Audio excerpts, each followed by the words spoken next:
he said, endurance is pushing while relaxing. And it's so true because I've Hmm. always had like a really, I don't know if it's a thing that I learned or if it's just innate about me, but it's why I could always do the endurance thing for a while because I've had ability to like continuously be able to push myself, you know, while like relaxing. So if you use the running analogy, like you keep your shoulders relaxed, you keep your Yeah. shoulders out of your ears, right? And I really just approached my career the same way. Like I never looked at the results that much. I always just said, just one more step, like the fitness analogy really just resonates with me because I Yeah. approach a lot of things in my life that way. Like, I can sprint right now if I wanted to, but all I'm going to do is gas myself out and screw the rest of my workout up. Yeah. And so like I've taken that approach with a lot of stuff in my life. This episode is sponsored by Copy AI, a toolkit that helps writers, marketers, and freelancers skip writer's block completely and quickly create first draft copy for themselves and their clients. If you'd like to get a 30-day free trial, head on over to copy.ai/Jacob. Hey everyone, welcome to another Right Bites interview. I have Tim Stoddart with us today. Tim is involved in all sorts of stuff. He is the CEO of Stodzy Internet Marketing. He's the owner of SoberNation.com, and then he more recently has tackled the challenge of building or rebuilding sort of the Copyblogger copywriting and marketing site, which is OG in the space. It's one of the first ones that I personally learned some copywriting skills from. And it's been cool seeing a little bit of an SEO resurgence, even though it's now a bit of a competitor of mine. It's been great to see. And Tim's one of those guys who he's worked his way into building a pretty cool portfolio of businesses that he both owns, runs, and invests in. He kind of represents, to me personally, sort of the next phase of my career journey. And so I'm super excited to have you on, Tim. Thanks for hopping on with us. Likewise, Jacob. Yeah. And for what it's worth, I know we talked on Twitter. I read a lot of your stuff and I'm super impressed with your work as well. So it means a lot coming from you. Thank you. Thanks so much. Yeah, super appreciate that. Yeah. Kind of on that note, the first thing I've been excited to ask you is what led to you becoming involved with Copyblogger? A little bit of recklessness, if I'm being frank. Um, I mean, look, Copyblogger changed my life. It found me in a way when I was needing some direction in my life for sure.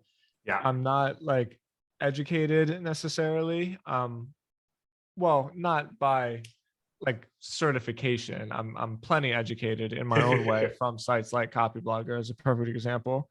But Totally. I always loved writing and I always felt like it was something that I felt comfortable doing.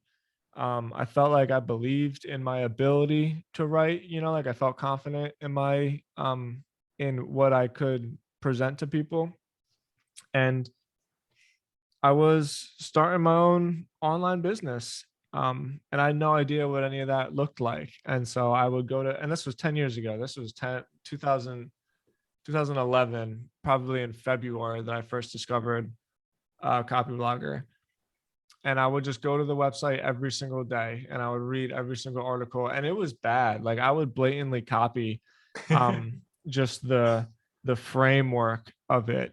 So, if I went and I saw an article that was like 4 ways to create a better headline or something like that, I would basically absorb the message.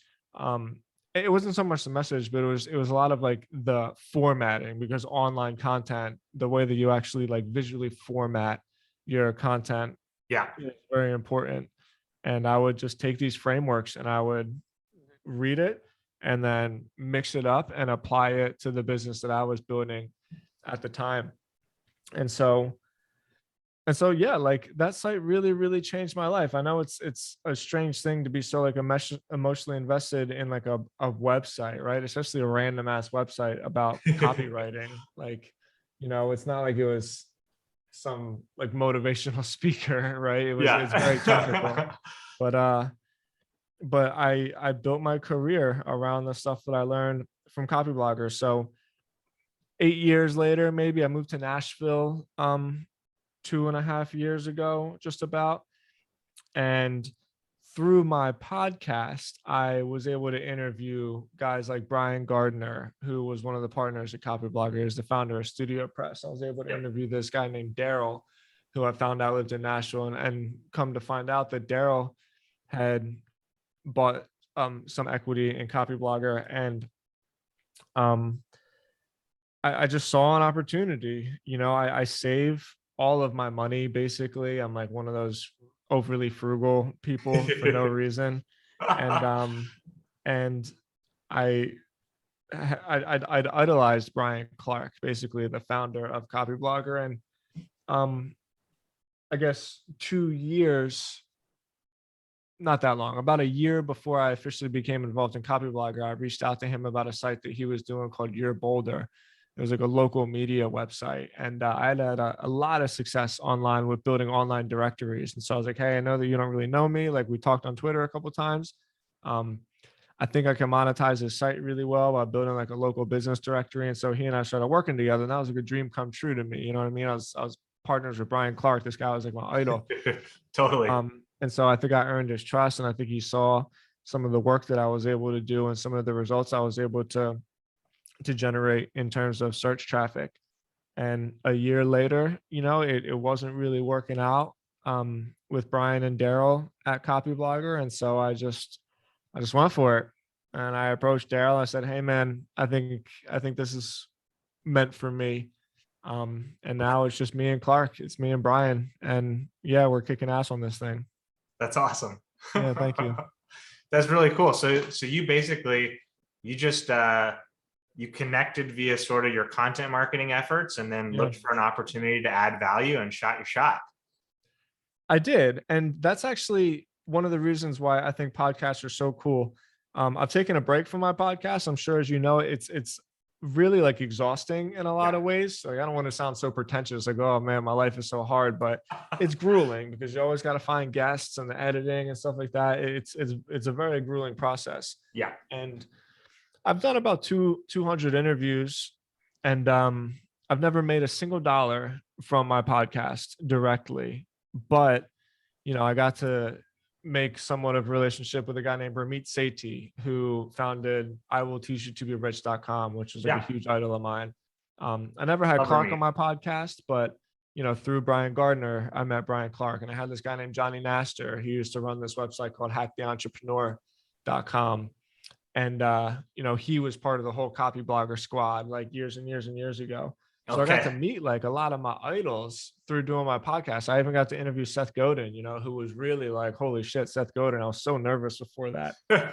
And so, yeah, like content marketing is more than just direct response copywriting. Like even what we're doing here, like we're getting to know each other, and then who knows, like 6 months from now, you have an opportunity to reach out to me and be like, hey, what do you think about this? Or I got an idea. What do you think about it? So it was very much of like an organic things just coming together one at a time type process.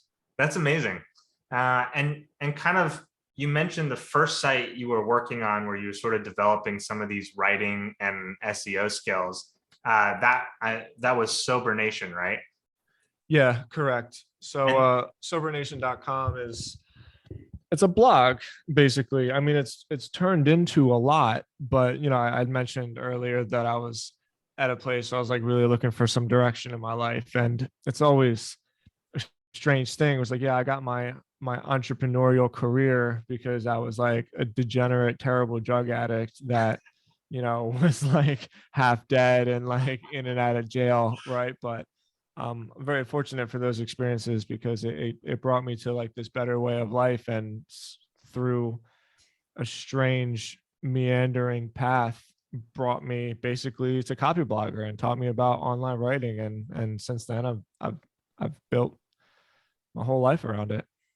Absolutely. And that mostly monetized through like affiliate?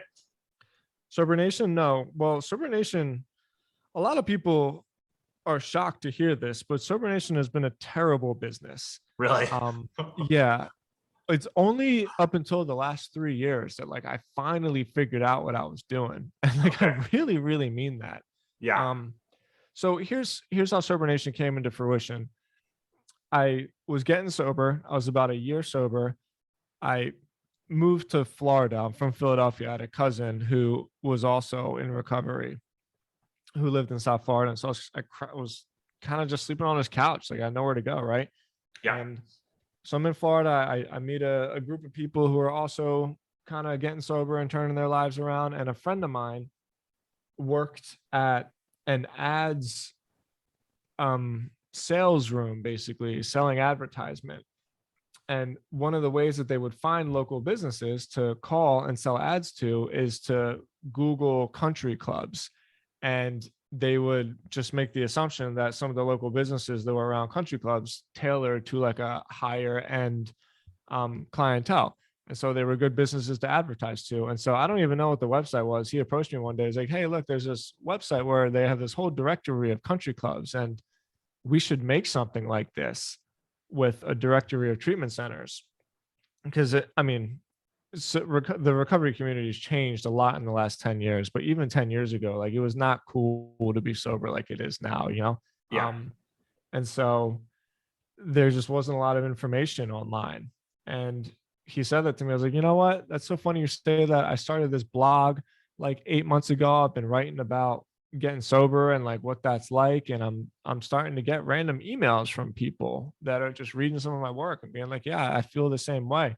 And so we took his idea of a directory and my idea of a blog, combined them together. And the original thought process was that it was just going to be a blog and we would sell ad space, like almost everything monetized back then. Yeah. And you know, like long story short, it's been one colossal failure and one terrible learning mistake after another. But you know, I am definitely happy with the business that it's turned into, and even more so, like everything I know I learned from Sober Nation, right? Like I didn't get a single thing right on the first or even second try. So I'm much more like confident in my ability to be able to execute now because of all of those mistakes that I made over the last 10 years on building Sober Nation. And I'm curious with that, because when we talk about what your business is built on content marketing, even when you do everything right, there's often a pretty lengthy like growth curve to where, you know, the investment of what you're doing starts to pay back. Compound that with your first time making one mistake after the other. What sort of like motivated you to continue growing it? Were there ways that you were sort of monetizing your skills in the meantime? Did you do freelancing or anything like that? Just in general, as I know you mentioned you're very into fitness, and just by virtue of, you know, being a fitness person and an entrepreneur, I'd imagine you have pretty good discipline. Obviously, going through the recovery process, and that would require a lot of discipline as well. Is that alone what sort of got you through that process, or were there some other things you were doing to sort of get some shorter term tangible wins that kind of carried you more into that longer term entrepreneurial success? You know, Jacob, that's a really great question. And thank you for noticing some of that stuff. Two things, really. One is, I have almost like a delusional stubbornness about me, which doesn't always serve me well. And I 100% get it from my Scottish family. Like they're just off the boat, brutally stubborn. And like I love them. And I'm very like happy that I have that personality trait. But yeah, like you mentioned the fitness. I even just wrote a blog about, I have like a personal blog that I don't tell anybody about, where I just write kind of whatever I'm feeling in the morning. I publish in it every day. And just the other day I was talking about stamina because I used to be a long distance runner and herniated a disc in my back, had surgery. So I can't do the road work anymore, but I bought a rowing machine, and my wife's got a Peloton. And so she listens to the, whatever you call them, the instructors or whatever, and they give out like different cues, you know, like sprint for 40 seconds or whatever the case may be. So I listen to the cues, and she's on the bike and I'm on the rower. And we did a very particularly difficult workout the other day. And the instructor said something, And I thought it was so cool. He said, endurance is pushing while relaxing.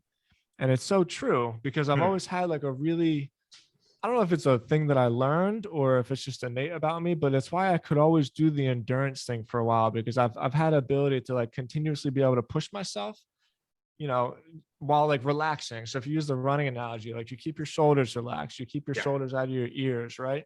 And I really just approached my career the same way. Like I never looked at the results that much. I always just said, just one more step, you know, like the fitness analogy really just resonates with me because I Yeah. approach a lot of things in my life that way. Like, you know, I can sprint right now if I wanted to, but all I'm going to do is gas myself out and screw the rest of my workout up.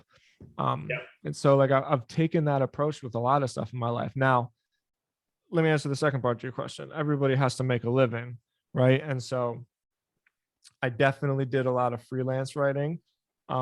And what happened is since Sober Nation was really starting to grow and was starting to get some success, at least in terms of like the brand, not monetarily, but people were recognizing it.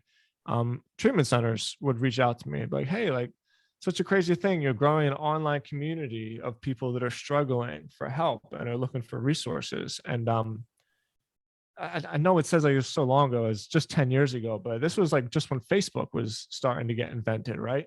And so even building a Facebook page and having like a social following around this group of people that were either struggling or were like newly sober or trying to make a change in their life, or maybe they had Yeah. like a family member that was in recovery, it marketed itself really well for me to be able to do content marketing for behavioral healthcare centers. And so yeah, I started as a freelancer and then, you know, more or less built a marketing agency around, at the time was just really localized treatment centers. And now my marketing agency serves like all of healthcare.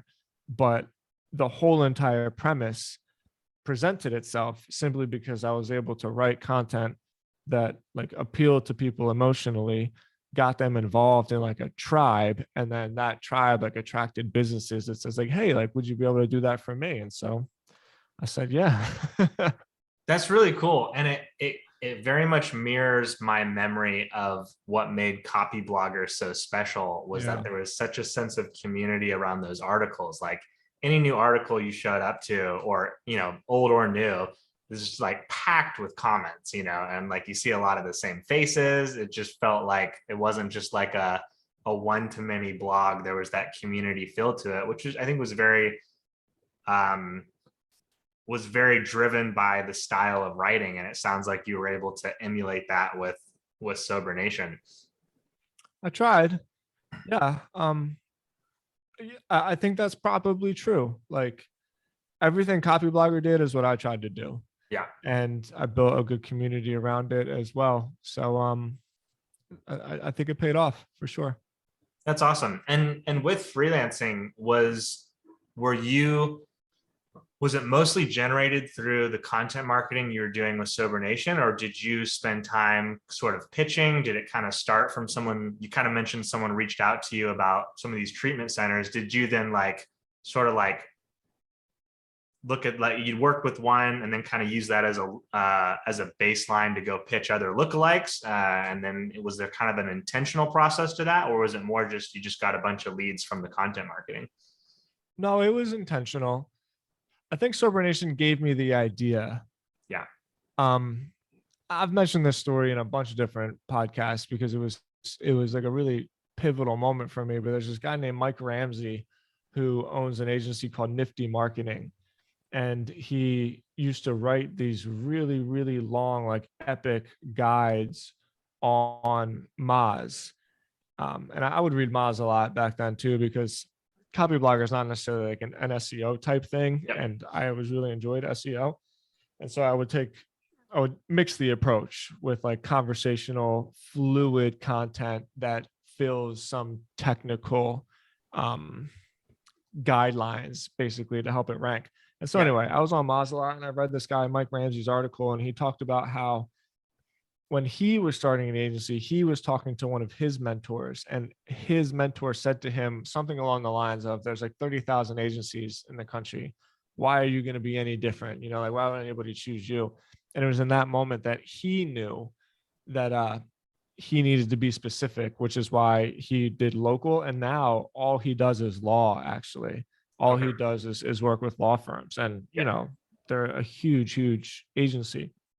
And so after reading that article, um, like at that time, I would have people come to me and would do some freelance stuff. And I was still just a little bit nervous about presenting my work, right? But something about reading that article, it just clicked. And I was like, damn, I really, really have like a very unique experience mixed with a skill that can generate content for like a really, really specific person and a really specific type of business. And so after that point, um, I went for it. I bought a book called You Can't Learn to Ride a Bicycle at a Seminar, which teaches people the Sandler sales system. And that's still what I do to sell. I'm a pretty good salesperson. I read books about organization. I read a book called The E-Myth, which is, in my view, like a must read for anybody trying to build a business. Okay. And I it was happenstance at first as I was sort of getting my legs underneath me about what it meant to work in the addiction treatment field and maybe be a little bit more open about my story, right? But then once I decided to go in, I really went all in, and from that point, I've been actively trying to close business ever since. Yeah. That's awesome. And I would imagine at a certain point, pretty soon after you became real intentional about closing business, you got to the point with the agency that you needed more help than what you could deliver yourself, needed to start looking at hiring. In my experience, people that tend to be really effective solopreneurs often really struggle to make that transition to hiring, managing. I know that's definitely been the case for me in the past when I have started to sort of put my feet in the water there. I'm curious, like if there was any particular process that you followed, or how that process looked for you. Did you look to delegate specific tasks? Did you look to bring in people who are just good managers? What did that journey look like for you? This is one of my favorite things to talk about because one of my projects I've been working on for the last year, I don't think I have it linked out. I share articles from time to time. It's called Agency Clarity. And the whole entire agency and the course that I'm about 3/4 of the way developing, it's taken me forever because I've never created a course before. And there's something about it that I just suck at. But it's coming along really well. Nice. And the whole entire concept of that brand is teaching people what I call hitting that freelance wall. Because when you're a freelancer, you can only make more money in two ways. You either work more or you charge more. And that's it. And I'm not saying that that's a bad thing. For some people, that's what they want. And I think that's great. But if you want to scale a service business to more of an agency, you're changing your mindset completely. Like you're not a writer anymore. Let's say you want to start a writing business. You're no longer a writer. Now you're a CEO. Yep. And your job isn't to write. Your job is to grow the company. Yep. And it's a transition for sure. And I've spent a lot of time, man, like a lot of time. I want this course to be really good. I'm telling you, I've really tried to organize it as best I can, because the processes on going from freelancer to like an agency owner, I just kind of figured out on my own.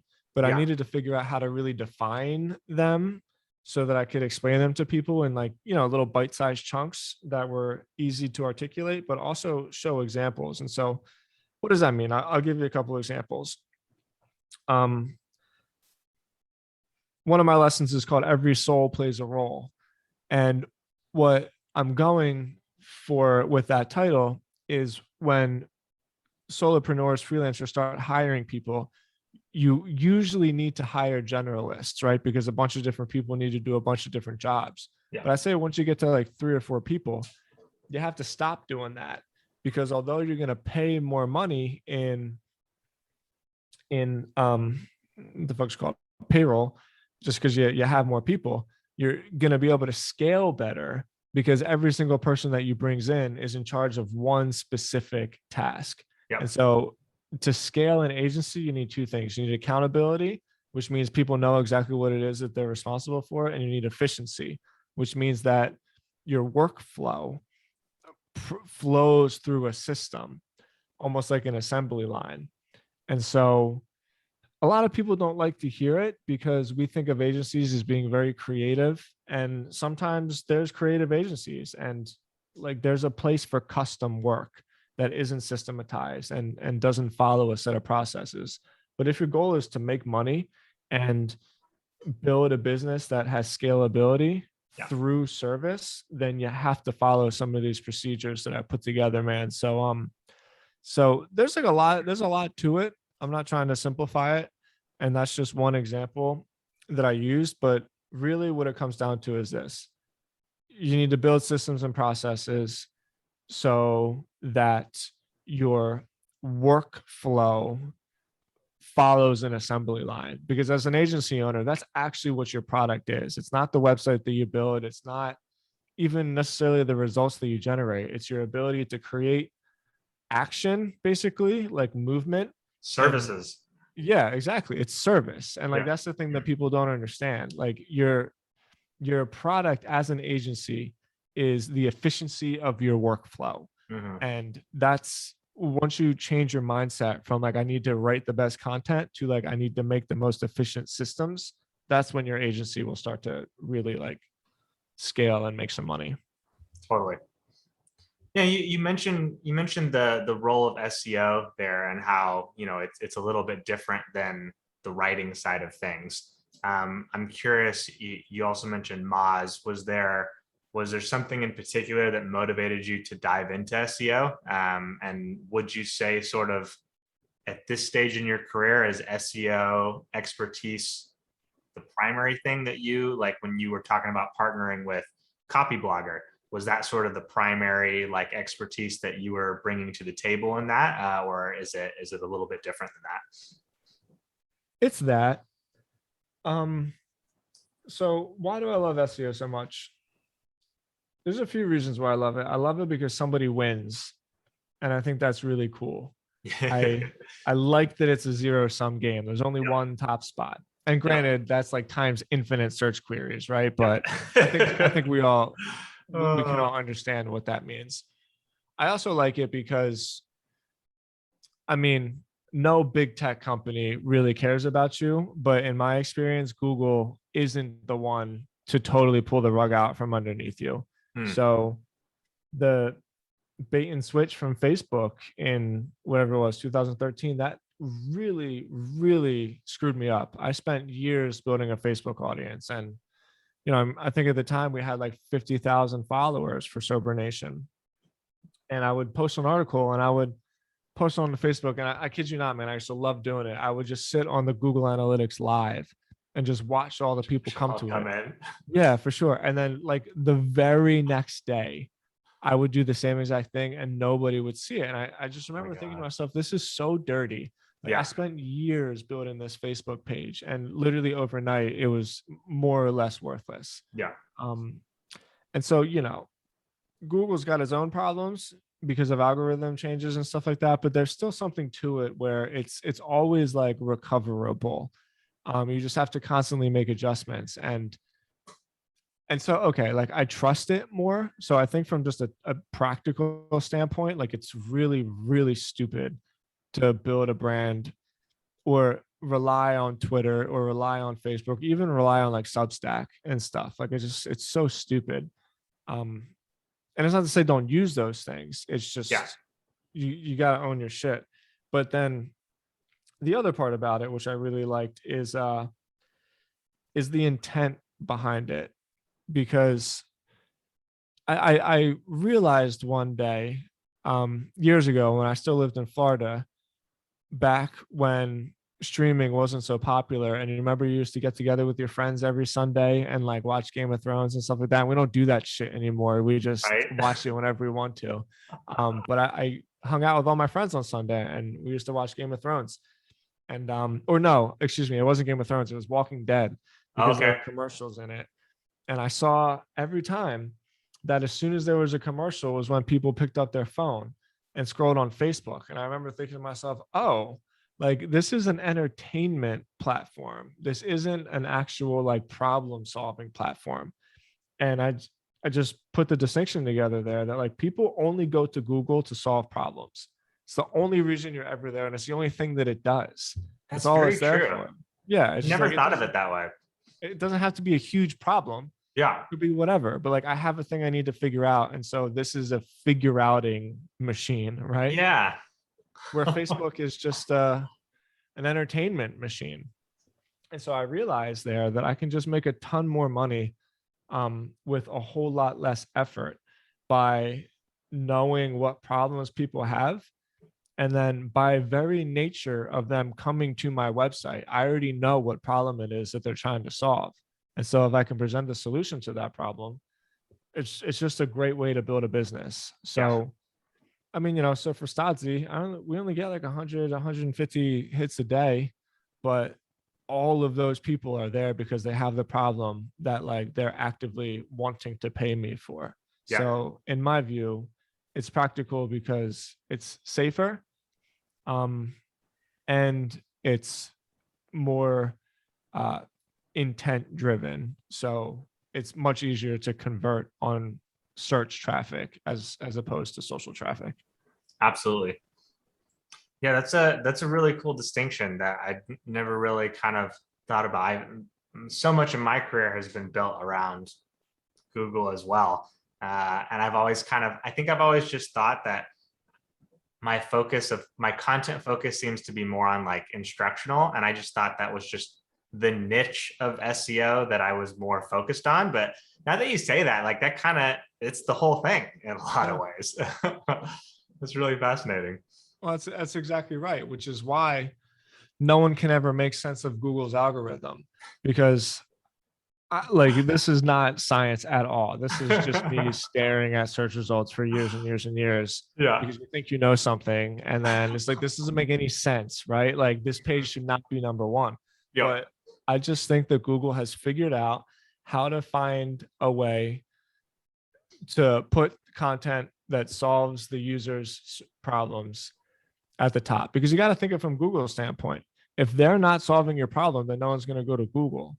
Yeah. So it's like what does Google want? Google wants to keep people coming to Google over and over again because they know every time they go there, they're going to get their problem solved. Mm-hmm. And so if once I started writing in a way that was less about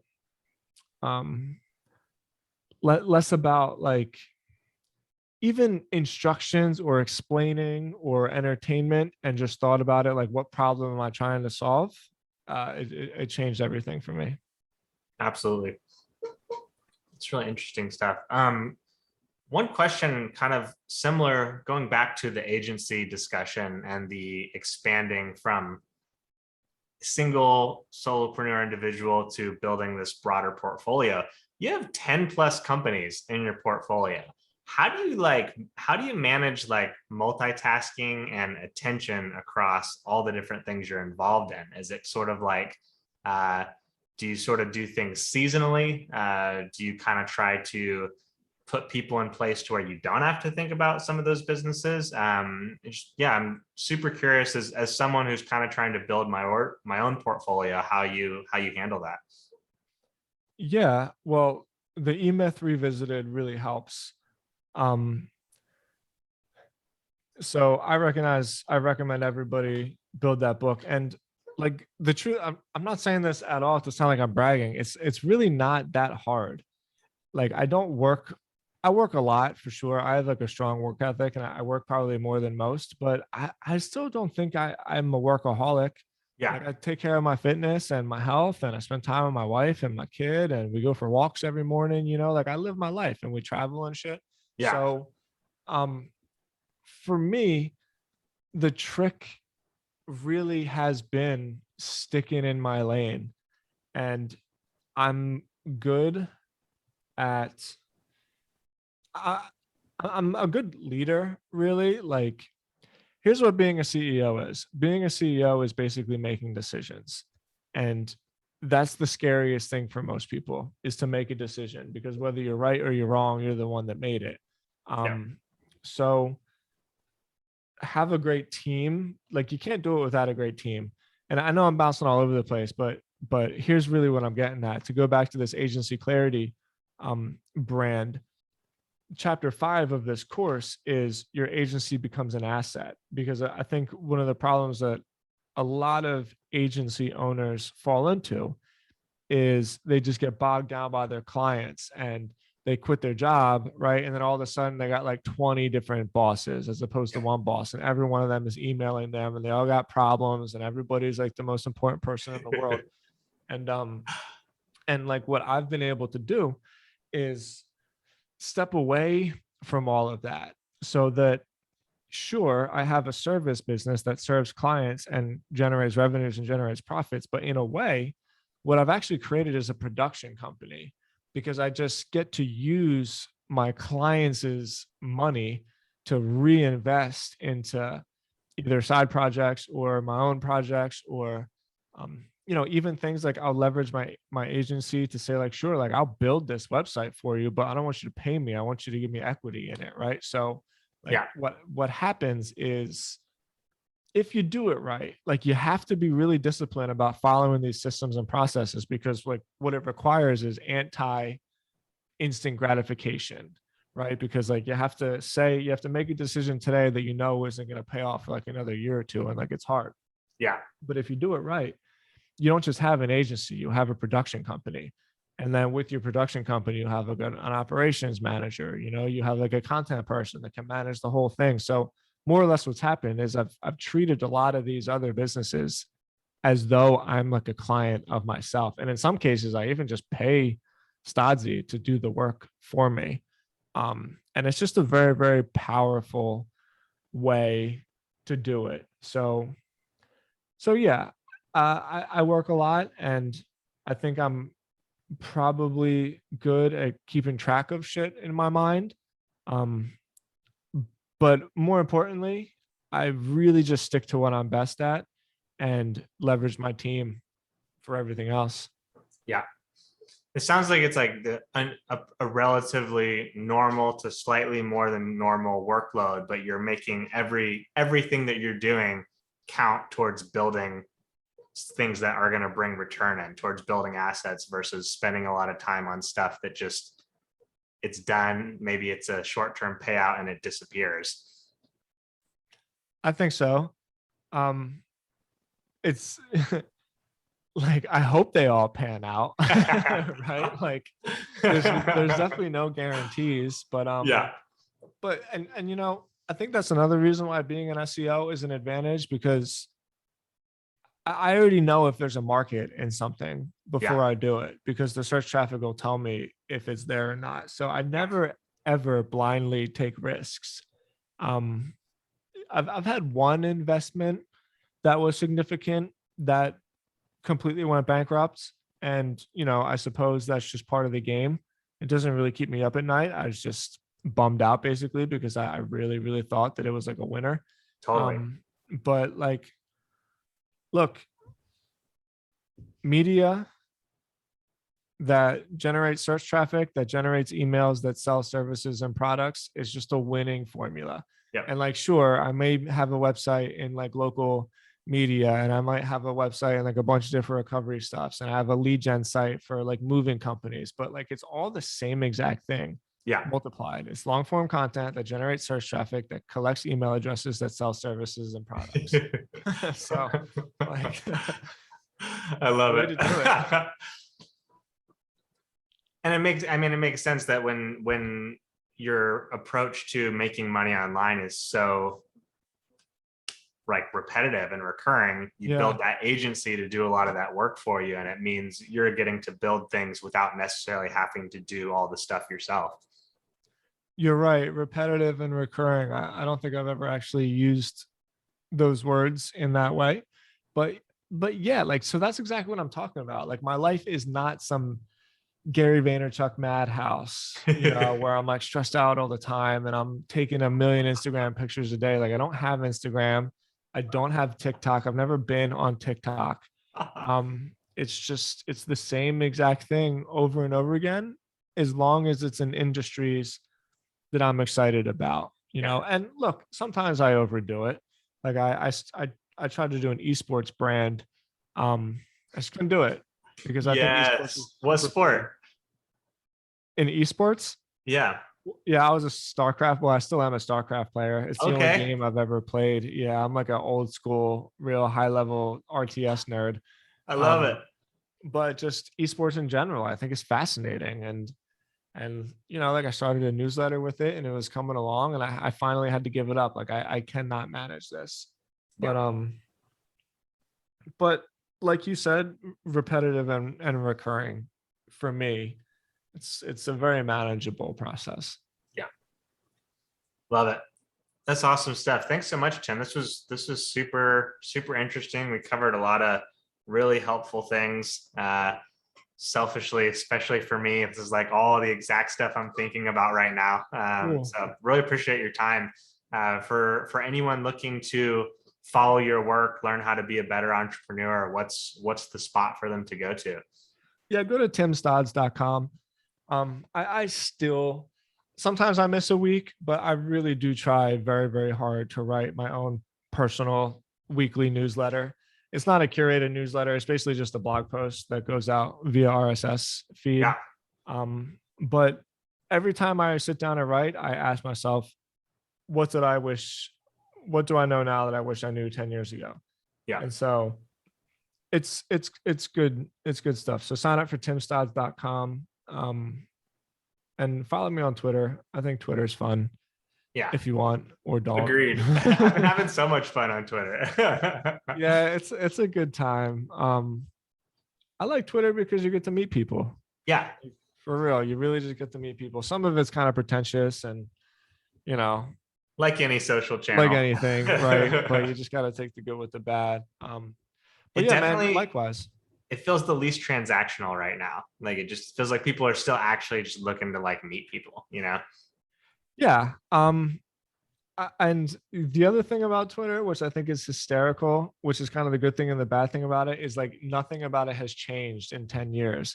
You know, like we got a So new true. font. Yeah, we got a new font. Everybody lost their fucking minds. And so I think it's like predictable in a way, but at the same time, I have Twitter stock and like it would be really cool if they actually tried to make their company better, but whatever. That stock hasn't moved in 10 years either, man. No, Shit. it hasn't moved at all. It's so silly. It's the silliest thing ever. Oh, awesome stuff, man. Well, super appreciate your time and thanks everyone for watching. We'll catch you guys in the next episode. Thanks, Jacob. See you next time, man.